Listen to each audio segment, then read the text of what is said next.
महाबाहु कंबुग्रीवो महाहनुः महोरस्को महेश्वासो गूढचतुरिन्दमः आजानुबाहुः सुशिरसुललाटः सुविक्रमः समविभक्तात्मा स्निग्धवर्णा प्रतापवान् पीनवक्षा विशालाक्षो लक्ष्मीवान् शुभलक्षणः धर्मज्ञ सत्यसन्धश्च प्रजानां च हिते रतः यशस्वी ज्ञानसम्पन्न सुचिर्व्यस्य समाधिमान् प्रजापतिः समः श्रीमान् दाता रिपुनिषूदनः रक्षिता जीवलोकस्य धर्मस्य परिरक्षिता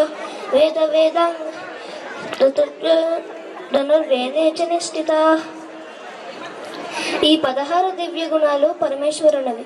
పరమేశ్వరుడు అంటే శ్రీరామచంద్రమూర్తి, పరమేశ్వరి సీతమ్మ తల్లి, హనుమత్ స్వామి పరమేశ్వరుడు. ఈ గుణాలు ఎన్ని అలవర్చుకుంటే మనం పరమేశ్వరునికి అంత చేరువవుతాం.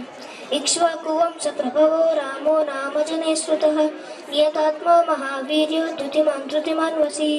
యుగాల నాటి తొలి రాజధాని అయోధ్య, ప్రాతస్మరణీయులైన చక్రవర్తుల ఏలిన దివ్యధామం, మోక్ష పట్టణాలలో ఆది దివ్యక్షేత్రం అయోధ్య. రాక్షస సంహారం ముఖ్యక పట్టాభిషిక్తుడై రాముడు అయోధ్యని పాలించాడు.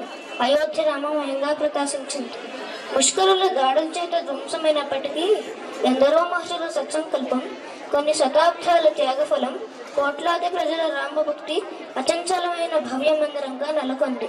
మళ్ళీ అయోధ్య రామమయంగా ప్రకాశిస్తుంది.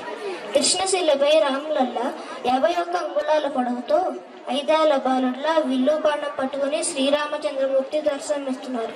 ఆ దర్శన భాగ్యం అందరికీ కలిగి భారతదేశంలో మళ్ళీ రామరాజ్యం రావాలని, ఆ సీత హిమాచల పర్యంతం రామనామం ప్రతిధ్వనించాలని ఆశిస్తూ ఆపదామపహత్తారం ధాతారం సర్వసంపదాం లోకాభిరామం శ్రీరామం భూయో భూయో నమామ్యహం.